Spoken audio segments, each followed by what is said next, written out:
Have you had plain Kiri Mochi before? Today we're flavoring it 4 different ways. Which one are you having? Can't talk. Do. So I put in 6 mochi in here for 5 minutes and I will watch that. But this is the kind of Kiri Mochi I'm using today. This is kind of in bulk. Oh, there's a little piece out of there. But sometimes they sell it where it is all individually wrapped. So there's just different kinds, but you want the plain kind, not flavored, not already soft. This is dried, so you have to bake it or do something with it. You could fry it, you can cook with it too. But today we are toasting it up, and I just set it for 5 minutes. So in the meantime, let's go make our sauces. So what I have in here is 2 tablespoons of soybean flour or kinako. It's not sweet on its own, so I'm going to add 1 tablespoon of sugar. You can do less if you want to, but it is good with some sugar. Remember, the mochi does not have any sweetness to it because this is plain. A lot of times in America, people say mochi and they think of the sweet stuff, but this one is not. So you need to add your own sweetness to give it a little flavor. So that is it for the kinako.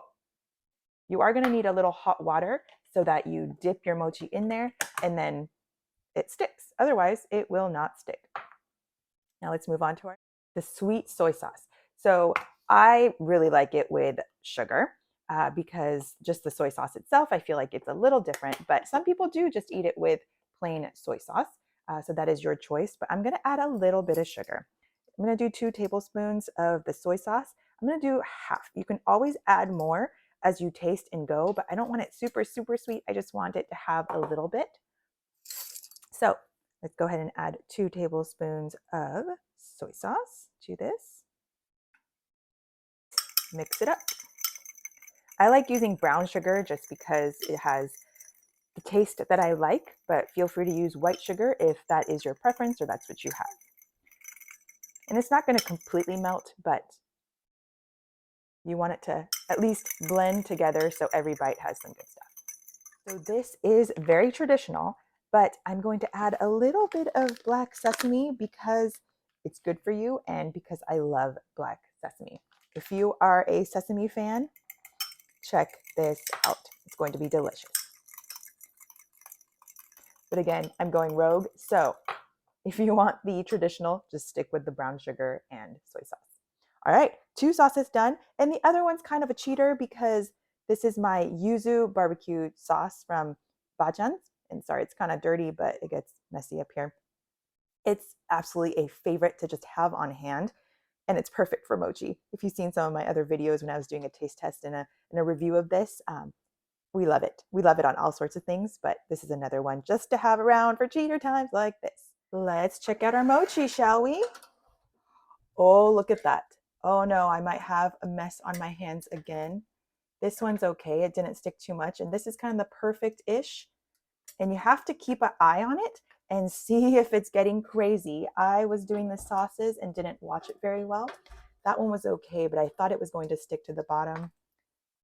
These have gone a little cray, but that's not too bad. Once it cools down, you'll be able to just scrape that right off. But look at that. It's just kind of, it's kind of messy, but be careful of burning your fingers with the sticky stuff. I'm gonna try to get these all off and then let's go dip them in our sauces. Here's what we have. Not the prettiest, but still gonna be delicious. So our family really likes nori, which is the seaweed. And so we've cut this into quarters. Usually it's like a sheet this big, but we've cut it into quarters. And I like to, let's start with the super classic that I kind of changed up, but let's do this. Just take one, dip, dip, and wrap and enjoy. So for the kinako one, you're going to need hot water. So I don't know if you can tell, but this has hot water in there. You want to dip it so that the kinako will stick. And you don't want cold water because it'll just cool the whole thing down. And you want hot mochi, right? Hot mochi. So just dip, dip, dip. Get all the pieces in there. This one kind of has a lot of crevices, so just try to do the best you can. I like it super, super coated. There it is. I would love to add sesame to this too, but I'll hold back. Try to be as original as possible. So there you go. there's another one. And the third one, like I mentioned, is just super easy bachan sauce. Put as much sauce as you'd like. You might want to open the tip first. And if you want to flip it over, you can flip and sauce the other side too.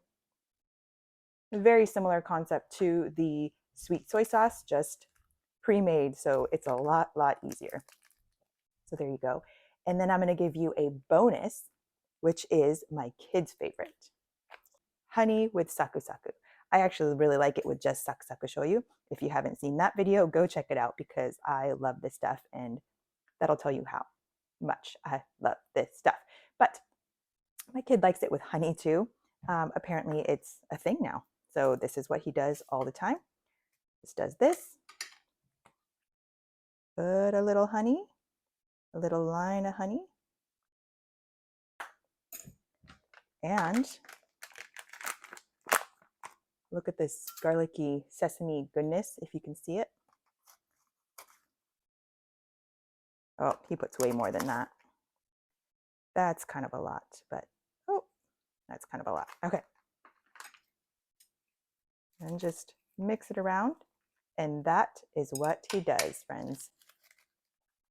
Sakusaku honey, kids' way. So here are all four. Just to recap, this is the sweet soy sauce that I put some sesame seeds in. This is the kinako, soybean flour with a little sugar added to it. This is the yuzu bachan sauce. And this is my kids' favorite, honey sakusaku. Which one would you choose? Let me know which one you try or which one is your favorite. Or maybe you want to try all of them. Achichi, achichi. 熱い。too hot. 熱い熱い。でも味は Okay, yay! If this video was of value to you, I would love for you to subscribe and continue on with us on our journey. Be sure to check out the other Japanese cooking videos, and I'll see you in the next video.